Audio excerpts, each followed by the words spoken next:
Hello student, welcomes again. Our learning topic is integration and today we will study about some important formats. One is integral of e की power ax sin bx and integral of e की power ax cos bx. Okay, ये जो formats हैं ये फॉर्मूले भी होंगे और क्वेश्चंस भी हैं. इनका एज ए फॉर्मूला कहाँ यूज करना है वो आपको बताएंगे, बट पहले है क्या वो देखते हैं. तो i is equal to e की power a x sine b x इसको फर्स्ट बोल देंगे और आइलेट के अकॉर्डिंग ये फर्स्ट फंक्शन हो गया और ये सेकंड फंक्शन हो गया. क्लियर. प्रोडक्ट रूल यूज करेंगे, इंटीग्रल बाई पार्ट्स का यूज करेंगे तो ये क्या आ जाएगा, फर्स्ट यूं ही आ जाएगा sine b x integral of second e की power a x d x minus d over d x of sine b x integral of e की power a x and whole integral. Clear. E की power a x का integration क्या, integral क्या होगा, e की power a x upon a sine b x. Clear. Minus sine b x का derivative तो b cos b x, तो B को बाहर किया और ये कॉस बी एक्स ई की पावर ए एक्स का इंटीग्रल ई की power a x upon a d x. Okay, फिर ये दो फंक्शन आ गए तो फिर ये फर्स्ट एंड ये सेकंड. तो ई की power a x upon a sine b x minus b upon A.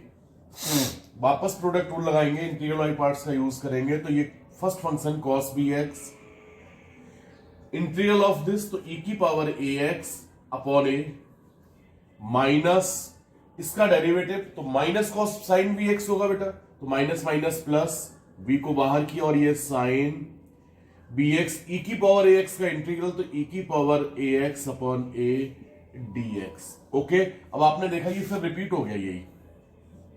Clear. तो ऐसे क्वेश्चंस आएंगे जिसमें वापस आपका इंटीग्रेंड वही आ जाएगा, रिपीट हो जाएगा इंटीग्रेंड. तो उस इंटीग्रेंड को वापस आप क्या लिखोगे, आई.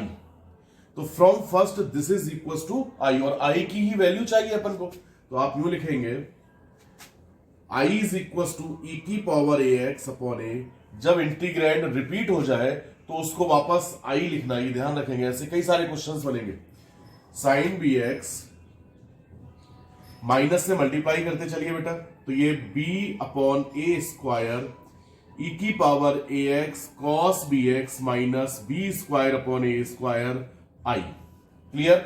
आई की वैल्यू चाहिए, इसको उठा के साइड लाएंगे तो आई कॉमन लिया तो 1 plus v square upon a square is equal to e की पावर ए एक्स कॉमन है बेटा इन दोनों से, तो 1 upon a sine b x minus b upon a square cos b x plus c. Okay, I is equal to LCM लिया बेटा तो a square plus b square upon a square, ये नीचे आ जाना है तो यूं आएगा ई की power a x upon a square plus b square into a square से अंदर लिख ही लीजिए एक स्टेप, तो ये आ जाएगा ए स्क्वायर से अंदर मल्टीप्लाई करेंगे बेटा तो एक पावर कैंसिल होगा तो ये क्या बचेगा ब्रैकेट में, ए साइन बी एक्स, यहां ए स्क्वायर कंप्लीट कैंसिल हो जाएगा तो minus b cos b x plus c. तो ये फॉर्मूला हो गया एक कि इंटीग्रल ऑफ ई की power a x sine b x d x is equal to e की power a x upon a square plus b square into a sine b x minus b cos b x plus c. Okay, as a formula कब use करेंगे बताएंगे आपको, but question तो है ही, format तो है ही, इस टाइप के क्वेश्चन अपन को मिलेंगे. नोट कीजिए. फिर कॉस बी एक्स का करते हैं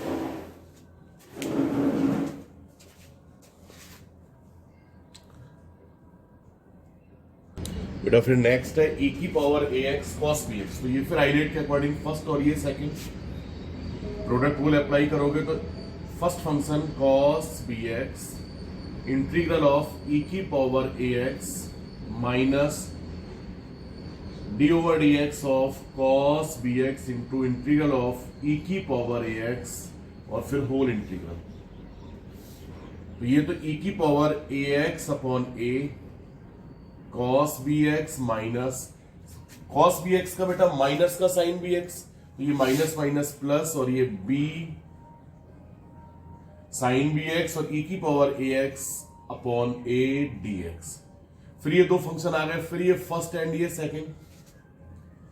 ई की power a x upon a cos b x plus b upon a, bracket लगाएंगे तो यहां आएगा बेटा फर्स्ट फंक्शन तो एज इट इज रहना है साइन बी एक्स, इसका इंटीग्रल तो ई की power a x upon a minus sine का डेरिवेटिव, तो साइन का डेरिवेटिव क्या होगा बी कॉस बी एक्स, और ई की पावर ए एक्स का इंटीग्रल तो ई की power a x upon a d x. फिर वही इंटीग्रेंड आ चुका, इसको फर्स्ट बोल देंगे तो from first this is equal to I, तो I is equal to e की power a x upon a cos b x plus अंदर मल्टीप्लाई करोगे बेटा तो b upon a square e की power a x sine b x, और ये minus b square upon a square I, इस side लेकर आएंगे, आई को फिर कॉमन लेंगे तो 1 plus b square upon a square is equal to e की पावर ए एक्स कॉमन लिया तो 1 upon a cos b x plus b upon a square sine b x plus c, clear. Then I is equal to e की power a x upon a square plus b square, बेटा a square से फिर अंदर multiply करोगे तो ये आएगा a cos b x plus b sine b x plus c, clear. तो ये फॉर्मूला हो गया किसका, इंटीग्रल ऑफ ई की power a x cos b x is equal to e की power a x upon a square plus b square a cos b x plus b sine b x plus c. Okay, note कीजिए।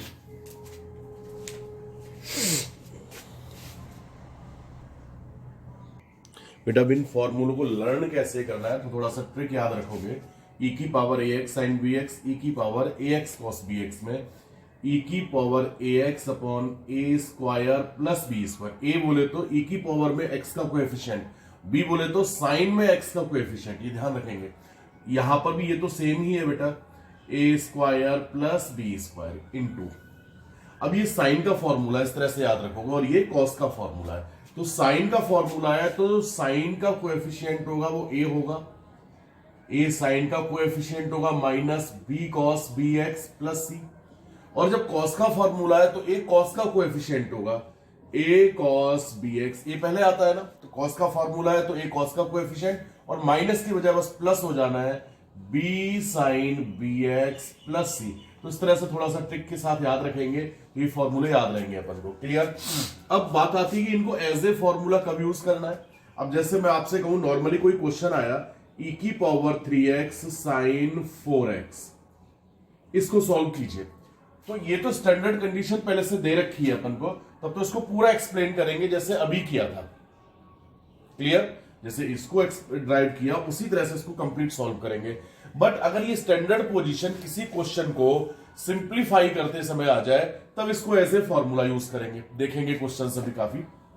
जैसे अब फिलहाल इसी को देखते हैं, तो ई की पावर 3x साइन 4x, अगर इस फॉर्मूले के अकॉर्डिंग देखें तो a कितना है बेटा इसमें 3 एंड b कितना है 4, तो आंसर आएगा e की पावर ax, तो e की power 3x upon 3 square plus 4 square into a किस साइन का फॉर्मूला है तो ए साइन का कोएफिशिएंट होगा, ए बोल फॉर्मूला लिखेंगे पहले यहां पर साइड में, ए बोले तो 3 साइन बी एक्स यानी 4x माइनस बी यानी 4 कॉस 4x प्लस सी, तो ये e की power 3x upon 9 plus 16 and 16 and 9 25, 3 sine 4x minus 4 cos 4x plus c, इस तरह से आंसर मिलना है। बट इसको करना पूरा है अपन को, ये तो फॉर्मूला आपको एक बार अप्लाई करके बताया कि आंसर ऐसे आएगा, लेकिन अगर ये स्टैंडर्ड कंडीशन है तो पूरा जैसे इसको सॉल्व किया था उसी तरह से इसको सॉल्व करेंगे। अब जैसे कोई क्वेश्चन यूं आ जाए बेटा कि e की power 3x cos 3x sin x dx यूं दे दिया जाए, क्लियर। तो सबसे पहले आपको देखना है बेटा अगर e की पावर x नहीं होता तो ये cos से sin v, या एक सेकंड थोड़ा सा चेंज कर लो, ये होता sin 4x cos 2x, okay. तो अगर ये e की पावर x नहीं होता तो ये sin a cos b दिख रहा है ना, तो आपसे मैंने कहा था अगर कहीं sin a cos b आए तो 2 sin a sin b 2 sin a cos b 2 cos a cos b के फॉर्मूले अप्लाई होंगे, आइडेंटिटी अप्लाई होगी, क्लियर। तो सबसे यहां पर भी यही काम करना है। तो पहले तो 2 से मल्टीप्लाई 2 से डिवाइड करोगे तो 1/2 e की power 3x into 2 sine 4x cos 2x dx। Okay, अब ये आइडेंटिटी हो गई 2 साइन ए cos b, यानी sine a plus b plus sine a minus b. तो 1/2 e की पावर 3x साइन, ब्रेकेट लगाएंगे, साइन ए प्लस बी यानी 6x plus sine a minus b 2x dx। Okay, अब multiply करोगे बेटा तो half e की power 3x sine 6x plus half e की power 3x sine 2x dx। यहां पर भी dx लिखना है बेटा, साइन 6x dx। ओके, अब ये स्टैंडर्ड कंडीशंस आ गई है। तो ये जो स्टैंडर्ड कंडीशन आई है वो तब आई है जब क्वेश्चन को अपन ने सॉल्व किया, सिंप्लीफाई किया। अब यहां इनको एज ए फॉर्मूला यूज करेंगे। कैसे करोगे? ये 1/2 तो एज इट इज रहना ही रहना है। e की पावर ax साइन bx में a 3 है, b 6 है, तो e की पावर ax यानी 3x upon a square, 3 square plus 6 square. Okay, a sine का कोएफिशिएंट होना है तो 3 sine 6x minus 6 cos 6x। Okay, plus half, same यहां पर, अब यहां बस वैल्यू चेंज हो रही है, a तो 3 है बट b कितना हो गया 2, ये e की पावर 3x अपॉन 3 का स्क्वायर प्लस 2 स्क्वायर। अब यहां 3 sine 2x minus 2 cos 2x plus c। Clear? अब थोड़ा सा ध्यान से देखें तो ये 1/2 तो कंप्लीट से कॉमन है बट रहने दीजिए वहीं पर। ये आ जाएगा बेटा e की power 3x upon 9 plus 36। Clear? 36 and 9 45, 3 sine 6x minus 6 cos 6x plus half, और ये हाफ भी है बेटा साथ में, तो प्लस हाफ e की power 3x upon 9 plus 4। Okay, 9 plus 4 13, तो 2 इंटू 13 हो जाएगा बेटा ये, और इसको एज इट इज लिखोगे 3 sine 2x minus 2 cos 2x plus c। But ये बस ये आंसर होगा। क्लियर? तो एज ए फॉर्मूला कब यूज करना है थोड़ा सा क्लियर हुआ होगा कि जब किसी क्वेश्चन को सिंप्लीफाई करते समय ये पोजीशन आ जाए तो डायरेक्ट फॉर्मूला लगाएंगे। क्लियर? बट ये पोजीशन पहले से ही दे रखी है, स्टैंडर्ड कंडीशन का क्वेश्चन है, तो कंप्लीट जैसे इसको सॉल्व किया था पूरा इसको ड्राइव करेंगे। ओके, नोट कीजिए बेटा, एक क्वेश्चन है integral of sine log x upon x square. तो यहां सबसे पहले तो log x का डेरिवेटिव दिख ही रहा है ना 1/x, तो log x को t लेट करेंगे, let log x base e होता है ना is equal to t।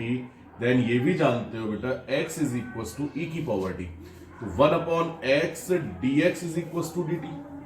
Clear? तो ये जो क्वेश्चन रह गया i is equal to sine t upon x बचा है ना अभी, तो उस x को भी तो इन टर्म ऑफ t लिखना है ना, तो उस x की जगह x की वैल्यू रखेंगे e की power t dt, then e की power minus t sine t plus c। अब ये एक सेकंड dx dt सॉरी, अब ये स्टैंडर्ड कंडीशन आ गई। यहाँ a कितना है -1 एंड v1, फॉर्मूला यूज करेंगे e की power minus t upon 1 plus 1, bracket में a साइन vx, तो a -1 है तो minus sine t minus b cos b x, तो बी 1 है तो cos t plus c. Value put करेंगे बेटा e की power minus log x base e upon 2 minus sine log x minus cos log x plus c. Okay, यहां अगर ध्यान दें तो e की पावर आप पढ़ चुके हैं पहले बेटा, e की power log x base e is equal to x। तो पहले तो इस -1 को पावर बनाएंगे तो x की पावर -1 आएगा ना इस फॉर्मूले के अकॉर्डिंग, तो ये आ जाएगा x की पावर -1/2, अंदर से माइनस को कॉमन ले लीजिए तो ये आ जाएगा sign log x plus cos log x plus c। Okay, तो ये -1/2x और इसको एज इट इज लिख देंगे, ये आंसर हो गया। इसी तरह से अगर सेम क्वेश्चन यूं आता बेटा कि integral of only cos log x होता है, cos log x dx। तो भी आपको क्या करना था बेटा, फंक्शन ऑफ ए फंक्शन है, सेकंड फंक्शन को हर हाल में सब्स्टिट्यूशन किया जाता है। तो late log x base e is equals to t, then x is equals to e की पावर t। क्लियर? तो 1 upon x dx is equals to dt, तो dx is equals to x dt। x की value put करेंगे तो dx is equals to e की power t dt। ये question हो गया बेटा e की power t cos t dt।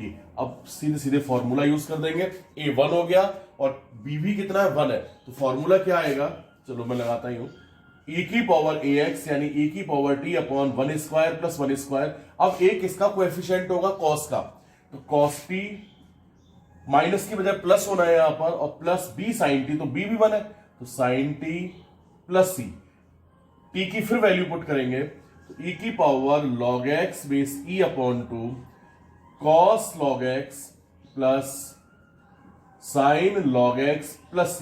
फिर यहां पर ये e की power log x base e x हो जाना है, और ये cos log x plus sin log x plus c, ये आंसर हुआ। बेटा एक काम करेंगे, ये समझ में आ गया हो तो ठीक है, वरना पूछ लेंगे आप मेरे से जो भी पॉइंट आपको क्लियर नहीं हुआ हो, ये जरूर बताएंगे कि आपको क्लियर हुआ या नहीं हुआ। एक्सरसाइज जो अभी अपन 9.6 चल रहा था, उस 9.6 के 1 to 10 क्वेश्चन आपको करने के लिए कहा था मैंने, उसके आगे के अभी ब्रेक कर देंगे। और एक्सरसाइज नंबर 9.7 में 1 to 8 क्वेश्चन जो है 9.7, ध्यान रखेंगे 9.7 में 1 to 8 क्वेश्चन इन्हीं फॉर्मेट से रिलेटेड है। ओके, तो उन सभी को ट्राई करोगे, जो नहीं आएगा वो पूछेंगे भी। लेकिन आपने देखा होगा जैसे बेटा सिलेबस अपना आ चुका है, 40% कम होकर आया हुआ है, तो ये ध्यान रखेंगे वो 40% जो कम हुआ है तो वो चैप्टर नहीं हटाए गए, किसी भी एक चैप्टर से कोई एक पॉइंट हटा दिया, बट उस पॉइंट का आगे यूज भी हो रहा है, तो अपने को लगभग पढ़ना तो सारा ही है। समझ में आ रही नहीं, ये सोच कर नहीं चलेगा कि ये तो हटा दिया गया तो छोड़ देते हैं। क्लियर? जैसे इनवर्स ट्रिग्नोमेट्रिक फंक्शंस में से काफी पार्ट कम के बाद डिफरेंशिएशन में उसका यूज है। याद रखेंगे चैप्टर से जो पॉइंट हटाए गए हैं, बट उन पॉइंट से रिलेटेड क्वेश्चंस आगे दे रखे हैं, तो आपको लगभग सारा पढ़ना है। तो लापरवाही नहीं करेंगे कि साहब पुराना पढ़ा हुआ छोड़ दिया अपन ने, हम आपको बताएंगे कि कौन सा पार्ट छोड़ना है कौन सा नहीं छोड़ना है। क्लियर? तो गंभीर रहेंगे, सीरियस सिंसियरली पढ़ाई करेंगे। डेली आप जो डाउट्स है आपके, वो डाउट्स क्लियर भी कीजिए, क्योंकि अब तो ये क्लियर हो चुका है कि 0 सेशन नहीं होना, बोर्ड का एग्जाम भी होना है अपना। सारे जो सिलेबस है 40% वो कैसे कंप्लीट होगा अगर आपने लापरवाही की, 40% कम होकर के। लेकिन कम होना, मैंने क्या कहा, बच्चों को ये लग रहा है कि कम हो गया, कम हुआ नहीं है, ऐसा मान लें, क्योंकि उससे रिलेटेड पार्ट बचा हुआ है, तो कोई लापरवाही नहीं करेंगे। Okay, thank you.